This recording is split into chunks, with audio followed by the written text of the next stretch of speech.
여러분 트렌드 코리아 2020년에서요. 2020년에 이 키워드를 10개로 이렇게 줄였는데 그 하나가 이 페어 플레이입니다. 이 한국말은 공정이죠. 공명정대라는 말로 표현할 수 있는데 이 공정이 2020년에는 이루어져야 된다라고 그렇게 이야기하죠. 여러분 이 공정이라는 말의 뜻은요. 어느 한쪽으로 치우침이 없이 공평하고 올바르다라는 것이 공정이다라는 거죠. 왜냐하면 이 공정이 바로 이 건강한 사회의 이 근간이 되기 때문에 그래야 실망하지 않고 낙심하지 않고 주어진 일을 열심히 하지 않습니까? 여러분 왜냐하면 불공정한 일을 여러분 만나면요 열심히 하고 싶은 마음이 없으시잖아요. 어차피 불공정한데 어차피 내가 이렇게 열심히 해도 내게 안 돌아올 텐데 이런 열심히 할 사람이 있습니까? 그래도 공정한 사회라고 생각할 때 그래도 열심히 할 수 있는 뭔가 이게 근간이 되잖아요. 내가 이렇게 열심히 하면 그만큼 내게 돌아올 것이다라는 그런 생각이 들잖아요. 예전에 대학생들은요 한 번의 시험으로 이게 평가받는 것이 불합리하다, 부적합하다.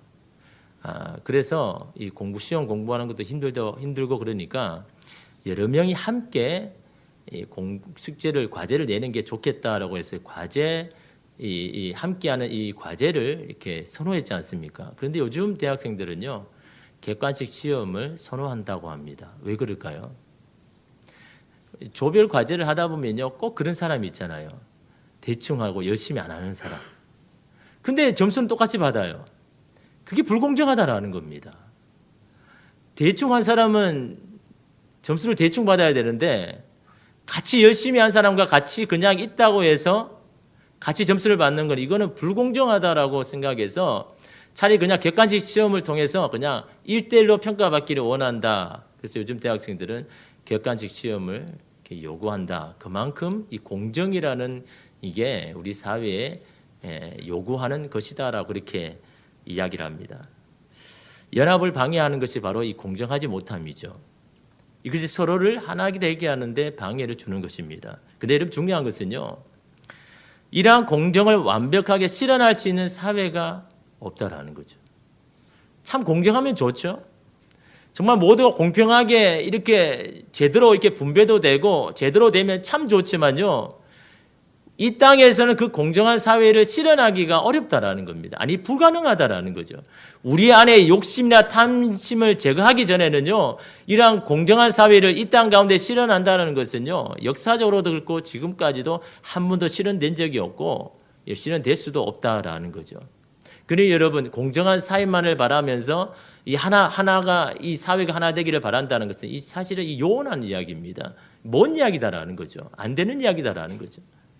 하나 되게 하는데 이름 더 유용한 가치는요. 공정이라기보다는 배려와 희생입니다. 상대방의 마음을 먼저 이해하려 하고 또한 그것을 위해서 자신의 것을 내어줄 때 그때 하나가 되는 거잖아요. 그래서 여러분 하나 되는 데는요. 반드시 희생이 필요한 겁니다. 여러분 배려하는데 남을 배려하는데 자기 희생 안 하고 배려가 됩니까? 내 것은 잠시 내려놓고 그 사람 입장에서 설 때는요. 내 것은 희생이 돼야 되는 거죠. 그럴 때 여러분 우리가 하나 되는 거죠. 여러분 이 다윗이요 아말렉 군대와 싸움에서 이게 무찌른 후에 이 다윗과 그 신하들 이 백성들이 하나 되는 사건을 이렇게 만들었습니다. 다윗과 군사들이 잠시 이 시글락 자신들이 사는 성을 잠시 비웠는데 그 틈을 이용해서 아말렉이 쳐들어온 겁니다. 그래서 성을요 다 불태우고 여자들만 잡아간 겁니다. 그 나중에 이 다윗과 군사들이 와 보니까 성이 완전히 불타버리고 자기 아내들은 다 잡혀간 겁니다. 그래서 막 정신이 없이 막 탄식을 하면서 막 우는데 그래서 이제 다시 쫓아가야 되겠다 싶어가지고 아말렉 군대를 쫓아가는데 이미 오랫동안 장시간 생존을 했습니다. 그러니까 체력적으로 지친 사람이 나오잖아요. 그래서 200명이나 사람이 그냥 거기에서 주저앉아 버리는 겁니다. 그게 부솔 시내에서 주저앉아 버리는데 다윗이 어떻게 합니까? 끝까지 뭐 가야 된다고 합니까? 200명 그냥 내버려 두고 400명을 데리고 아말렉을 쫓아가죠. 그리고는 끝까지 쫓아가서 이 아말렉 군대에서 이 빼앗긴 것들을 다 찾습니다. 아내를 찾고 이 자녀들도 찾고 또한요 전리품까지 얻어서 온 겁니다. 그래서 그걸 가지고 다시 성으로 돌아오는데 이 부술 시내에 오니까 누가 있습니까? 200명 처진 사람, 낙오된 사람이 200명 있는 겁니다. 그러자 이 400명이요. 끝까지 이 쫓아간 400명이 다윗에게 그러는 겁니다. 다윗이요. 우리가 이렇게 획득한 이 전리품을 저들에게 나눠주는 것은 불공평한 겁니다. 저들은 그냥 그 자리에서 그냥 있었지만 우리는 끝까지 가서 우리가 수고를 더 했지 않습니까? 그런데 똑같이 나눠준다는 건 이거는 불공평한 겁니다. 저들에게는 전리품을 나눠주지 말고 그냥 자기 아내들만 그냥 줍시다. 라고 그렇게 한 겁니다. 사실 여러분 이들의 주장은 합리적인 거잖아요. 더 열심히 싸운 사람, 땀 흘린 사람이 이러면 더 막 받는 것이 이게 공정하지 않습니까? 근데 다윗은 어떻게 합니까? 야, 아니다. 똑같이 나눠줘라. 인간적으로 보면 사실 이게요, 불공평한 거잖아요. 400명 보기에는 이거 안 되는 거잖아요. 그죠? 근데 다윗은요, 똑같이 나눠줘라는 거죠. 왜요? 왜 똑같이 나눠줘라 합니까? 다윗이 지금 뭘 생각하고 있는 겁니까? 물질보다는 하나 되는 것을 더 생각하는 거죠. 물질로서 할 수 없는 연합된 것을 이루기 위하여서 다윗은요, 물질만 생각하지 말고 지금 눈앞에 있는 그 물질만 생각하지 말고 하나 되게 하는 그 일을 도모해라라는 그런 마음을 한 겁니다. 왜냐하면 여러분 이 200명이요 하기 싫어서 안 따라한 게 아니잖아요. 이러면 체력적으로 너무나 지치고 힘들었기 때문에 못 따라간 거 아닙니까? 마음은 따라가고 싶은데 마음은 함께 이 자기의 빼앗긴 것들을 찾고 싶은데 몸이 안 따라준 거지 않습니까? 그러니 여러분 그들의 마음이 얼마나 여러분 속상하겠습니까? 다윗이 이들의 마음을 배려하는 겁니다. 이들의 마음을 알고 어떻게 하는 겁니까? 야, 그래도 너는 우리와 같은 팀이다. 같은 공동체다. 같이 싸운 거나 마찬가지다. 그걸 여러분 알려주기 위해서 여러분 가져온 것을 나누어 준 겁니다. 다윗은 뭘 먼저 생각합니까? 하나 되는 것을 먼저 생각하는 겁니다. 하나님 연합되는 걸 먼저 생각하더라는 거죠. 이거는 여러분 이 연합되는 거는요 돈을 얼마나 더 받고 물질이 더 많아지는 것 이것과는 비교가 안 되는 겁니다. 이 연합되는 시너지 효과는요 물질로 할 수 없는 많은 것들을 이루는 것을 다윗이 알기 때문에 물질보다는 이름이 하나됨을 선택했다라는 거죠. 근데 중요한 게 뭡니까? 이것을 통해서요. 다윗이 따르는 이 군사들과 백성들이 더 하나 됐다는 거죠. 이것이 여러분 이스라엘 나라를 세우는 근간이 되었다는 거죠. 초석이 되었다는 거죠. 다윗이 여러분 그것을 여러분 생각해서 여러분 이걸 이야기하는 겁니다. 여러분 공정하다고 여러분 다 하나 되는 게 아닙니다. 먼저 그 사람의 마음을 배려하고 하시고 그 사람 위해서 희생할 때 이러면 그때 여러분 우리는요 하나 되는 겁니다. 하나 되려고 여러분 나오는 거죠. 여러분 하나님께서 기뻐하시는 것 중에 하나가요 바로 이 하나됨입니다. 연합함입니다. 혼자 멀리 가는 삶보다는요 늦더라도 함께 가는 삶을 하나님 원하십니다. 손해를 볼지라도 함께 살아가는 삶을 하나님은 기뻐하시는 겁니다. 수고스럽더라도 누군가의 짐을 져주는 삶 그것을 하나님이 기뻐하시는 여러분의 삶이더라라는 거죠. 왜냐하면 여러분 시편 133편 1절에 보면 보라 형제가 연합하여 동거함이 어찌 그리 선하고 아름다운고. 하나님 보시기에 형제가 연합하여 사는 것. 여러분 사실 형제가 연합할 때 여러분 사실은 뭐 다 맞아서 같이 삽니까? 아니잖아요. 서로 여러분 다른 점도 있고 못마땅한 점 다 있지 않습니까? 그럼에도 불구하고 여러분 이 하나 되어서 살아간다는 게 어렵지만요. 이렇게 연합하며 살아가는 것이 이게 얼마나 아름답고 하나님 보시기에 선하다. 하나님의 보시기에 선하다고 말하는 건요. 하나님의 뜻과 맞다라는 겁니다. 내가 이것을 원한다. 그게 하나님의 뜻인 겁니다. 형제가 연합하여서 살아가려고 막 애를 쓰는 것. 서로의 피해 희생을 감수하면서라도 하나 연합되는 이걸 하나님 보시기에 너무나 기뻐하고 아름다운 모습이다라고 이런 그렇게 이야기를 하시는 겁니다. 하나님이 원하는 건요. 우리가 하나 되어 살아가는 겁니다. 나누어주고 분리되는 것이 아니라 어떻게 하든 하나 되어서 연합된 모습으로 살아가는 것. 이게 여러분 하나님 원하시는 겁니다. 이거는요. 교회에서뿐만 아니라 여러분 가정에서도 마찬가지입니다. 여러분 일하는 일터에도 마찬가지입니다. 다 생각이 다르죠. 그러나 어떻게든 여러분 아울러서 함께 가는 삶을요. 하나님이 원하시고 하나님의 백성이라면 여러분 가정에서나 일터나 그걸 이루어 나가야 되는 겁니다. 그게 여러분 우리의 사명이고 하나님의 뜻이다라는 거죠. 이러면 그러나 하나님께서 더 간절히 더 원하는 거는요. 하나님과 우리가 하나 되는 것. 이게 더 간절히 원하는 것이다라는 거죠. 여러분 우리 왜냐하면 하나님과 우리가 하나 될 때 하나님의 능력이 우리와 함께 공유되기 때문에 하나님의 능력을 우리에게 부어주시기 때문에 하나님과 우리가 하나 되기를 원하는 겁니다. 여러분 우리가 하나 될 때 그 능력으로 우리는 모든 것을 할 수 있습니다. 빌립보서 4장 13절에 보면 뭐라고 이야기합니까? 내게 능력 주시는 자 안에서 이 안에서라는 것은 하나 되는 걸 말하는 겁니다.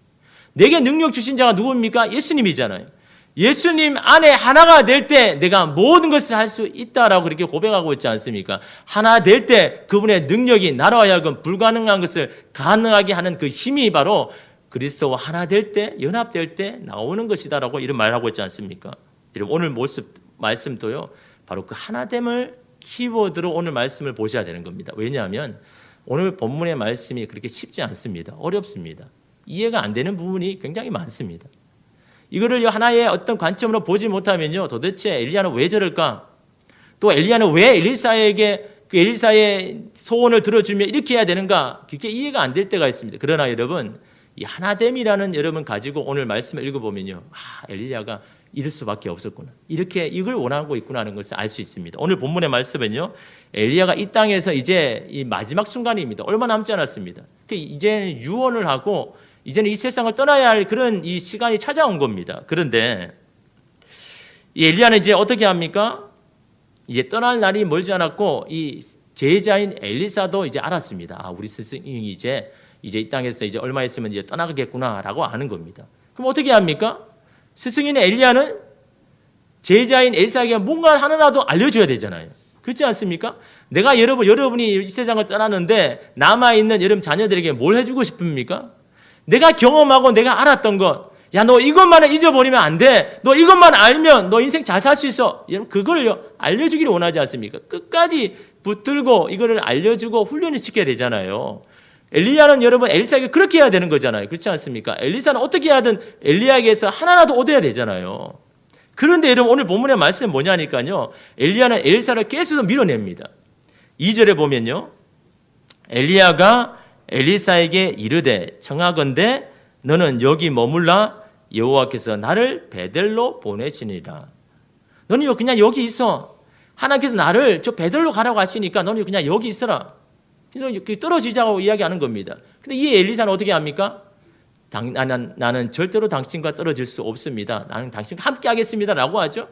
그러니까 어떻게 하면 이 두 사람이 다시 이 베델로 가죠. 근데 여러분 베델에 온 엘리사가 어떻게 합니까? 다시 엘리사에게 야, 하나님께서 나를 여리고로 가라고 한다. 너는 그냥 여기 이 베델에 있어라. 라고 또 이야기하는 겁니다. 또 떨어뜨리려고 하는 거죠. 그러니까 엘리사가 또 어떻게 합니까? 다시 또 필사적으로 이 엘리야와 붙어 있으려고 하는 겁니다. 나는 당신을 한순간도 떠날 수 없습니다. 당신과 따르겠습니다. 라고 하면서 다시 여러분 어떻게 합니까? 이 여리고로 갑니다. 그 다음에 또 여리고에 도착했습니다. 여리고에 도착하는 이 엘리야가 또 여러분 이 엘리사에게요. 야, 하나님께 또 나를 저 요단으로 가라는데 너 그냥 이 여리고에 있어. 그렇게 또 여기 남으라고 합니다. 여러분 이상하지 않습니까? 이제 얼마 남지 않았다면요. 끝까지 뭔가를 나누어 줘야 되고 이야기를 해줘야 되고 훈련을 시켜야 되는데 엘리야는 어떻게 하든 이 엘리사를 떨어뜨리려고 합니다. 근데 여러분 정말 엘리야가 엘리사를 떨어뜨리기 원함이었다면요. 그냥 한 번으로 끝냈지 않습니까?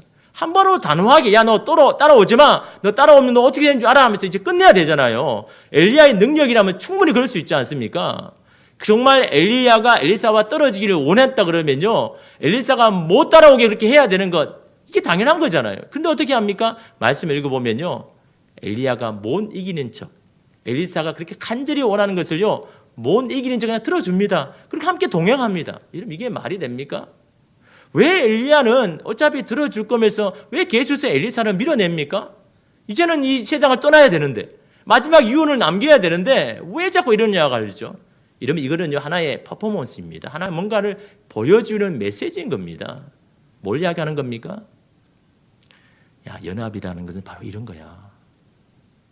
함께 같이 있는 거야. 어떤 순간에도 떨어지면 안 되는 거야. 어떻게든 붙어 있어야 되는 거야.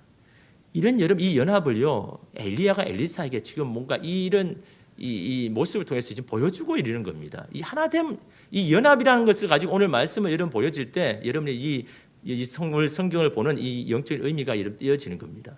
여러분 요단에 도착한 엘리야가 어떻게 합니까? 엘리사에게 야 그러면 너 원하는 거 이야기해. 여러분 9절 말씀해 보십시오. 마치 시험을 통과하듯이 그래서 이제는 보상을 주는 것처럼 이야기하지 않습니까? 9절에 건너매 엘리야가 엘리사에게 이르되 나를 내게서 데려감을 당하기 전에 내가 내게 어떻게 할지를 구하라. 다시 말하면 내가 이제 죽을 때 하늘나라 갈 때 내가 어떻게 해주면 좋겠느냐. 네 소원을 이야기하라 이야기하지 않습니까? 그때 엘리사가 이르되 당신의 성령이 하시는 역사가 갑절이나 내게 있게 하소서 하는지라. 당신이 하는 능력이 나에게도 있기를 원합니다라고 이렇게 구했는데요. 갑절이라는 건 2배를 이야기합니다. 여러분 엘리사가 뭔가 영적인 어떤 욕심이 많아서 2배를 요청하는 겁니까? 그게 아니라요. 여러분 이스라엘의 장자는 어떻습니까? 맏아들은요. 아버지가 유산을 남겨둘 때 2배로 줍니다. 불공평하잖아요. 아니 같은 자녀라면 다 똑같이 나눠줘야 되는데 이스라엘은 그렇게 하지 않습니다. 장자에게는요 2배로 나눠줍니다. 그 다음에 남는 거를 이 차자에게 나눠줍니다. 왜요? 왜 장자에게 이러면 2배나 줍니까? 다른 자녀들은 뭐 이렇게 못 나가지고 이렇게 다르게 주는 겁니까? 아닙니다. 장자에게 주는 이유는요. 네가 나머지 자녀들을 나처럼 아버지처럼 네가 보살펴라. 그런 의미로 여러분 장자에게 2배로 주는 겁니다. 오늘 엘리사가 구하는 것도 마찬가지입니다. 왜냐하면 엘리사가 지금 거느려야 할 제자들이 너무 많거든요. 엘리야가 떠나면 자기가 맡아야 할 제자들이 너무 많거든요. 이들을 내가 건수하고 내가 이들을 잘 관리하기 위해서는 당신의 힘 2배 정도는 있어야 내가 이걸 할 수 있습니다라는 뭔가 겸손의 마음으로 하는 겁니다. 내가 당신의 능력 그만으로는 내가 이 사람들을 다 관리 못합니다. 나는 그렇게 연약한 사람입니다.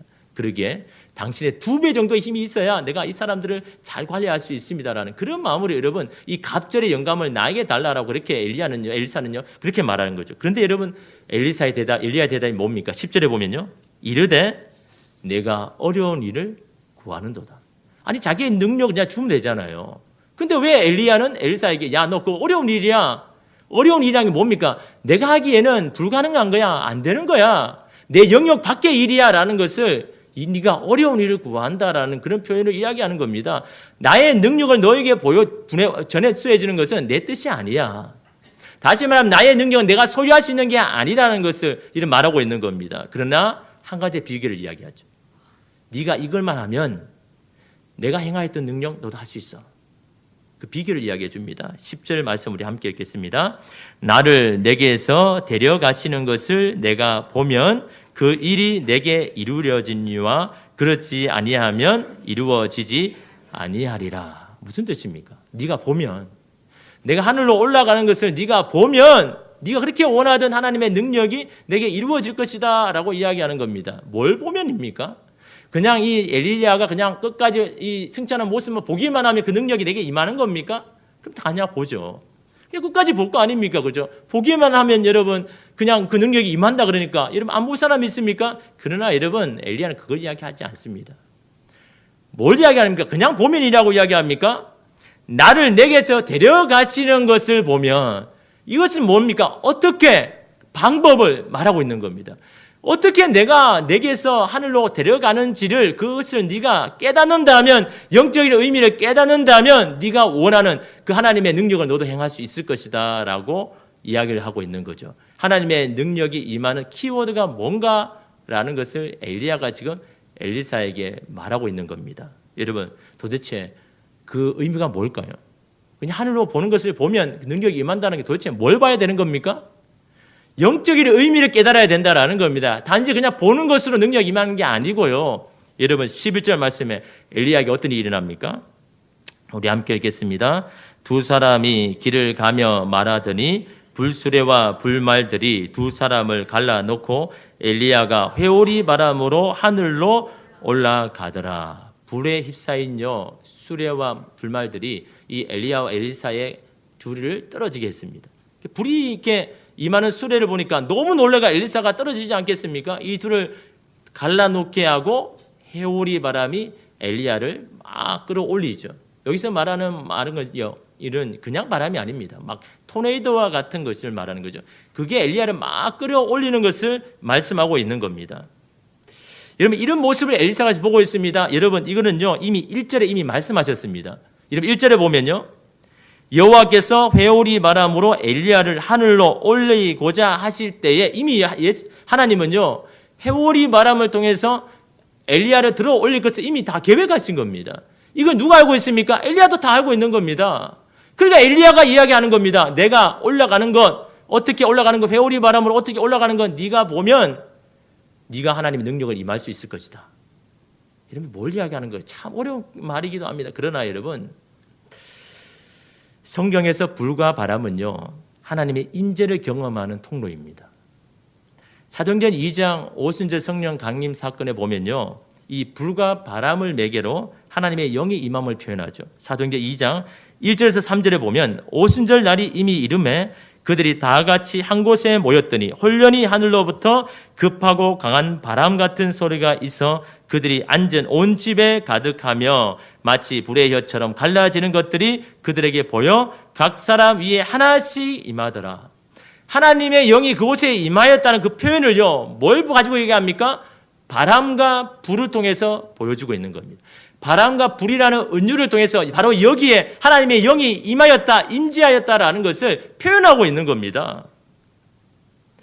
이름 출애굽기 3장에 보면요, 하나님이 모세를 부르시기 전에 모세가 뭘 봅니까? 가시떨기에 불이 붙은 것을 보죠. 근데 가시나무가 하지 않습니다.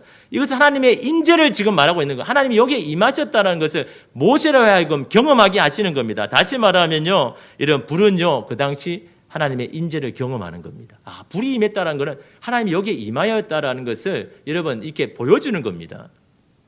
오늘 말씀에도 엘리야가 마지막 순간까지요, 이 하나님이 임재하셨다는 것을 불과 바람을 통해서 말해주고 있습니다. 여러분, 이거는요, 단순히 엘리야에게 이 임한 이런 하나님 임재하시는 모습, 그거 보여주려고 하는 게 아닙니다. 여러분, 엘리야 삶에서요, 이런 일들은요, 이미 다 여러 번 일어난 일들입니다. 왜냐하면 여러분, 열왕기상의 18장에 보면 어떻습니까? 바알과 아세라가 850대 1로 싸울 때 하늘에서 이런 불이 내려가지고 그 제단에 있는 것을 다 태우시면서 하나님께서 임재하신 걸 보여주지 않습니까? 열왕기하 1장에도요, 여러분, 이 엘리야를 잡으려고 하는 군사들에게 하늘에 불이 내려서 그 사람을 다 태워버렸습니다. 하나님께서 임하셔가지고 엘리야를 보호한다는 것을 이미 다 보여주셨습니다. 근데 더 추가해서 이야기할 필요가 없는 겁니다. 그런데 불과 바람이 엘리야를 데려가는 모습을 보여주는 이유가 있는 겁니다.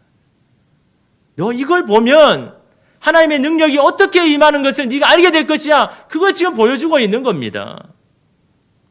엘리야가 불과 바람에 의해서 어떻게 됩니까? 하나 되고 있죠. 하나 되어서 올라갑니다. 뭘 이야기하는 겁니까? 하나님과 연합을 이야기하는 겁니다. 하나님과 하나됨을 이야기하는 겁니다.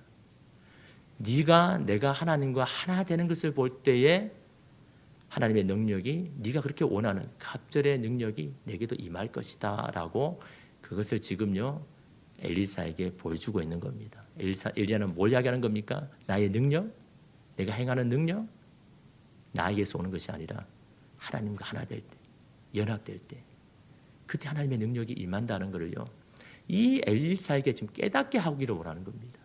내가 이렇게 막 하는 건 내 소유가 아니고 나의 능력이 아니라 내가 하나님의 안에 거할 때, 하나님이 나와 지금 함께 하실 때, 그때 하나님의 능력이 나에게 임하는 거야. 그래서 내가 이런 일을 할 수 있는 거야. 너도 하나님의 능력을 하기를 원한다면 너도 하나님과 연합돼야 돼. 하나 돼야 돼. 하나님과 하나 될 때에 이런 능력이 나타난다는 것을 이런 모습을 통해서 지금 엘리사에게 가르쳐주고 이러면 있는 겁니다. 엘리사의 자신의 능력은 하나님과 하나 되는 거기에서 나온다는 이 메시지를요, 지금 전해주고 있는 겁니다. 여러분, 2005년도에 이 천호역에서 이런 사건이 있었습니다. 한 노인이요, 실수로 이 전동차와 난간 사이에 끼어버렸습니다. 그래서 어떻게 됩니까? 어떻게 합니까?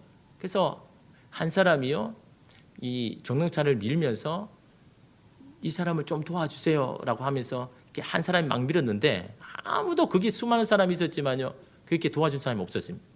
그냥 또 한 사람이 나서서 제가 돕겠습니다 하고 이 두 번째 사람이 이 전동차를 미는 겁니다. 그 다음 또 세 번째 사람이 저도 도울게요 하면서 그 다음에 세 번째 사람이요, 이 전동차를 밀기 시작합니다. 그때 비로소야 많은 사람들이요, 이 전동차를 밀려고 많은 사람이 다 밀기 시작했습니다. 실제 일어난 사건이거든요. 근데 33톤 되는 이 전동차가요, 움직였습니다. 그리고 거기서 그 노인을요, 구출했습니다. 안 보이지, 끼어져 있는 거는 미래에서. 여러분, 사람이 연합된 여러분 힘을 말해주고 있는 거잖아요. 한 사람이 말할 때는요, 아무도 여러분 대답 안 했습니다. 두 사람이 이야기할 때도 여러분 아무도 대답하지 않았습니다. 세 사람이 여러분 할 때 그때 비로소 사람들이 달려들어서 여러분 그 전동차를 밀 때요, 33톤이나 되는 이 전동차가 움직이기 시작하고 흔들리기 시작하고, 그래서 그 노인이 여러분 거기서 구출된 여러분 이 사건입니다. 여러분, 사람과 사람들이 하나 되고 연합돼도 이렇게 놀라운 역사가 일어나는데요. 여러분 하나님과의 여러분 이 연합이 일어난다면 여러분 어떤 일이 일어나겠습니까? 지금 여러분 그걸 이야기해 주고 있는 겁니다. 엘리사는 엘사에게요 자신의 능력이 하나님과 연합에서 나오는 것임을 여러분 알려주고 있습니다. 여러분 이것을 깨달은 엘리사가 어떻게 합니까? 여러분 14절에 보면요. 엘리야의 몸에서 떨어진 그의 겉옷을 가지고 불을 치며 뭐라고 이야기합니까? 이르되 엘리야의 하나님 여호와는 어디 계시니까? 하고 그도 물을 치매 물이 이리저리 갈라지고 엘리사가 건너니라. 어떤 사람은 엘리야의 겉옷에 능력이 있다고 생각합니다. 그래서 그 능력을 가지고 옷을 가지고 치니까 그 강이 갈라졌다고 이야기하지만 여러분 아닙니다. 겉옷에 능력이 있는 것이 아니라 지금 엘리사는 뭘 하고 있습니까? 엘리야와 함께 하신 하나님 나와 함께 하여 주십시오. 하나님 그 하나님이 어디에 있습니까? 나도 함께 하여 주십시오 라고 그렇게 간절히 부르짖는 겁니다. 엘리사가요. 그런 마음으로 이러면 이 옷을 가지고 쳤습니다. 왜? 그런 마음으로 할 때 하나님의 능력이 나에게도 나타날 것이라는 그런 믿음을 가지고요. 이런 물을 친 겁니다. 그 옷에 능력이 있는 것이 아니고요. 엘리사와 함께 하신 그 하나님 나도 함께 하기를 원하고 하나님이 나와 함께 하시면 이런 능력 나도 하실 줄 믿습니다라는 그 믿음으로 이런 그 옷을 가지고 친 겁니다. 여러분 8절에 보면요. 엘리야가 실제로 그렇게 했거든요. 겉옷을 둘둘 말아가지고 물을 치니까 여러분 그 요단강이요 갈라졌습니다. 그리고 그들이 이름 두 사람이 들었거든요. 이걸 엘리사가 봤거든요. 엘리사 동일하게 하는 겁니다. 엘리야와 함께 하신 하나님 어디 계십니까? 나도 당신과 함께 하기를 원합니다. 나도 당신과 연합하기를 원합니다. 이러면 그런 마음을 가지고 믿음을 가지고 엘리사가 똑같이 여러분 옷을 가지고 물을 쳤는데요. 물이 갈라졌다라고 오늘 성경이 이런 말씀하고 있지 않습니까? 하나님과 함께하고 연합되는 될 때 하나님의 능력이 바로 엘리사와 함께 한다는 것. 여러분 그럴 때 엘리사가 자신에게 주어진 일을 감당하는 겁니다. 여러분 엘리사가 얼마나 놀라운 일을 했습니까? 그 일의 후계자로 여러분 엘리사가 임명을 받았습니다. 얼마나 두려웠겠습니까? 내가 과연 이 엘리야와 같은 일을 내가 할 수 있을까라는 두려움이 있지 않겠습니까? 그러나 그가 그 일을 감당하고 그 일을 할 수 있는 이유가 무엇입니까? 엘리야와 똑같이 하나님과 연합되는 하나 되는. 이러면 그것을 통해서 여러분 엘리사가요. 엘리야와 마찬가지로 자신에게 주어진 일을 여러분 감당했다라는 거죠. 그럼 여러분 어떻게 하면 우리가 하나님과 하나 될 수 있는가? 이게 중요하잖아요. 어떻게 하면 하나님이 우리와 함께 하시고 연합하는가? 이게 여러분 중요하지 않습니까? 그 여러분의 힌트를요. 여호수아가 모세의 뒤를 이을 때 하시는 말씀을 보면 우리가 알 수 있습니다. 여러분 위대한 지도자 모세 아닙니까? 여러분 몇백만이어야 되는 여러분 200만이 넘는 여러분 이스라엘 백성들을 이끌어간 지도자 아닙니까? 여러분 그 지도자의 여러분 뒤를 이어서 여호수아가 후계자로 임명받지 않습니까? 그러니 여호수아가 얼마나 두렵겠습니까? 내가 정말 이 위대한 모세만큼 내가 할 수 있을까? 정말 모세의 뒤를 이어가지고 이 백성을 잘 이끌 수 있을까? 얼마나 두려웠겠습니까? 그럴 때 여러분 모세가 이 여호수아에게 뭐라고 말해줍니까? 신명기 31장 7절에 보면요. 모세가 여호수아를 불러 온 이스라엘의 목전에서 그에게 이르되 너는 강하고 담대하라. 너는 이 백성을 거느리고 여호와께서 그들의 조상에게 주리라고 맹세하신 땅에 들어가서 그들에게 그 땅을 차지하게 하라. 다시 말하면 여호수아가 해야 할 일입니다. 하나님께서 여호수아에게 주신 일입니다. 너 이스라엘 백성을 데리고 너 끝까지 어렵더라고 힘들더라도 가나안 땅에 들어가서 그 땅을 차지하게 하는 거 네가 해야 할 일이야 라고 말씀하시죠. 그러면서 그 뜻을 행할 때 하나님 어떻게 하겠다고 하십니까? 신명기 31장 8절에 보면 그리하면 어떻게 하면요? 힘들어도 그 일을 끝까지 감당하면 여호와 그가 내 앞에서 가시며 너와 함께 하사 너를 떠나지 아니하시며 버리지 아니하시리니 너는 두려워하지 말라 놀라지 말라. 뭐라고 합니까? 내가 너와 함께 하겠다. 내가 너와 함께 가겠다. 나의 능력으로 너를 도와주겠다. 네가 그 일을 할 수 있도록 내가 감당할 수 있도록 내가 너와 함께 하겠다라고 이런 약속하시지 않습니까? 하나님께서 이런 모세의 말에요 힘을 실어줍니다. 신명기 31장 23절에 보면요. 여호와께서 또 눈의 아들 여호수아에게 명령하여 이르되 너는 이스라엘 자손들을 인도하여 내가 그들에게 맹세한 땅으로 들어가게 하리니 강하고 담대하라. 내가 너와 함께 하리라 하시니라. 뭐라고 합니까? 네가 그들과 함께 그 땅에 들어가게 되면 내가 너와 함께 하겠다. 내가 너에게 맡긴 일을 네가 잘 수행하면 네가 어디를 가든지 내가 너와 함께 하겠다. 이 약속하신 거 아닙니까? 함께 해 주시겠다, 연합해 주시겠다라는 이 약속 아닙니까? 어떻게 하면요? 하나님의 뜻 안에 있을 때, 하나님의 뜻을 감당해 나갈 때, 그때 하나님께서 너와 함께 하겠다 약속하시는 겁니다. 여러분, 이것이요, 성령에서 나오는 하나님께서 우리와 연합하겠다, 함께 하시겠다 약속하시는 이런 그 비결을 여러분 신명기를 통해서 말해주고 있는 겁니다. 하나님은 누구와 함께 합니까? 하나님의 뜻을 이루며 그 자리에 감당하는 자에게. 그곳 하나님 함께 하셨어요. 그가 그 일을 감당할 수 있도록 하나님께서 능력을 더해 주시고 이러면 함께 하시는 것 아닙니까? 그러니까 여러분 그 힘으로 여러분 요단강을 마른 땅처럼 건넜지 않습니까? 하나님이 함께 하시는 그 힘으로 견고한 여리고성이 여러분 무너진 거 아닙니까? 다 여러분 여리고성이 무너지고 요단강이 갈라지는 거는요, 하나님이 하셨다라는 것을 다 보여주지 않습니까? 하나님과 함께한 여호수아, 그가 요단강을 건넜더니 여러분 강이 갈라지고, 하나님과 함께했던 이 여호수아 앞에 여러분 여리고성이 다 무너졌지 않습니까? 자기들이 공격하지 않아도 그 소리를 지르는데 여러분 그게 무너지는 겁니까? 그게 이성적으로는 안 되는 이야기지만요, 주님이 함께 하시니 주의 능력으로 여러분 여리고성이 무너졌지 않습니까? 여러분 우리도 마찬가지입니다. 주님이 우리와 함께 하면요, 오늘 2020년 우리 앞에 요단강은 갈라지고 열려질 것입니다. 주님이 함께 하시면 우리 안에 견고한 여리고와 같은 진도요, 이러면 다 무너지게 이러면 될 것입니다. 우리가 주님과 함께 하면요, 주님의 뜻 가운데 이러면 우리가 거하면 주님 반드시 우리와 함께 하시겠다 약속하셨지 않습니까? 그럼 여러분 우리가 뭘 구해야 됩니까? 내가 언제 어디서나 주님과 함께 하고 있는가? 주님의 그 뜻 가운데 있는가? 내가 원하고 내가 바라는 그 뜻 가운데 있는 것이 아니라 하나님이 나를 통해서 원하시는 그 자리에 내가 있는가? 그것이 바로 하나님이 우리와 함께 하시고 그분의 능력을 여러분 베풀어 주시는 이런 그곳이 되지 않습니까? 여러분 오늘 이 밤에 주님 앞에 기도할 때도 마찬가지입니다. 주님, 나의 뜻, 내가 원하는 것이 아니라 내가 주의 뜻 가운데 거하기를 원하고 주의 뜻을 감당하는 그 자리에 내가 설 수 있도록 하나님 나를 지켜주십시오. 그럴 때 하나님의 능력이 오늘 2020년 여러분의 인생 가운데도 하나님께서 함께 하셔서 도와주실 줄 믿습니다. 기도하겠습니다.